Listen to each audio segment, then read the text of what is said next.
Keeping with one of our top stories today, EFF leader Julius Malema and Mbuyiseni Ndlozi at the Randburg Magistrates Court. Now, we do know that they are charged with the assault of a police official known as Johannes Venter. A scuffle between the two and the police colonel broke out at the funeral service of the late struggle stalwart Mbuyiseni Ndlozi, and this was in 2018. Our reporter Mbali Thethani has been covering the story and joins us live now from the Randburg Magistrates Court. Mbali, if you could perhaps give us a summary of what the key areas of arguments are for the advocate. What is his line of questioning today?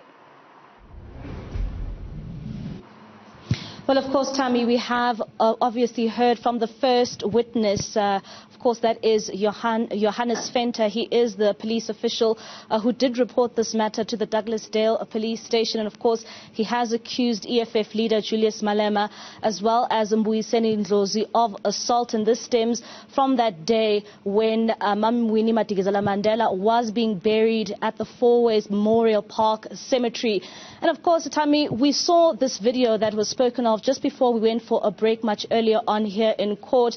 And this is where we have seen an explanation rather as well from Colonel Johannes Venter, basically explaining the events of that day, saying that he saw Mbuyiseni Ndlozi as well as the EFF leader Julius Malema arriving. But of course, they were then told that there will be this motorcade that will first be making their way inside that cemetery, and then it will be followed, of course, by the family of Mbuyiseni Ndlozi, and straight after that, they then will have the president and deputy president of the country making their way inside that cemetery, and various delegates thereafter. But of course, in the line of questioning, especially from the defense, we also saw the lawyer of the EFF leaders saying that, well, did you have a list of all the delegates that were expected to arrive at that memorial service? And this is something that Johannes Venter couldn't answer.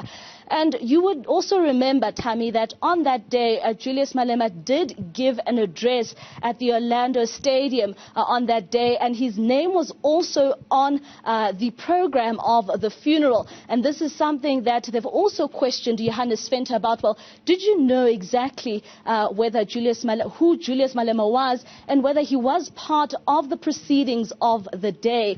But when it comes to the nitty-gritties now, there are the nitty-gritties around, well, how many people were you expecting at the Fourways Park Memorial Service?